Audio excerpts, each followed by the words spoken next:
आज दुनिया तेजी से बदल रही है। बढ़ती आबादी के साथ खाने की मांग भी बढ़ रही है, लेकिन सवाल यह है, क्या हमारा खाना सुरक्षित है? रसायनों से भरी खेती के बीच एक पुराना लेकिन शक्तिशाली तरीका फिर से उभर रहा है, ऑर्गेनिक फार्मिंग। ऑर्गेनिक फार्मिंग एक ऐसी खेती की पद्धति है जिसमें रासायनिक उर्वरक और कीटनाशक का उपयोग नहीं किया जाता। इसमें प्राकृतिक तरीकों जैसे कंपोस्ट, गोबर खाद और जैविक कीटनाशकों का इस्तेमाल किया जाता है। इसका मुख्य उद्देश्य है मिट्टी की सेहत बनाए रखना और सुरक्षित भोजन पैदा करना। पिछले कुछ दशकों में रासायनिक खेती ने उत्पादन तो बढ़ाया, लेकिन इसके कई नुकसान भी सामने आए। मिट्टी की उर्वरक कम होने लगी, पानी प्रदूषित हुआ और खाने से हानिकारक रसायन बढ़ गए।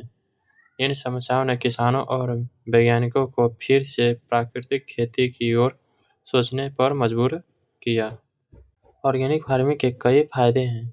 यह मिट्टी की गुणवत्ता को बेहतर बनाती है, पर्यावरण को सुरक्षित रखती है और लोगों को स्वास्थ्य भोजन प्रदान करती है। इसके अलावा जैव विविधता की बढ़ती है और किसान लंबे समय तक टिकाऊ खेती कर सकते हैं।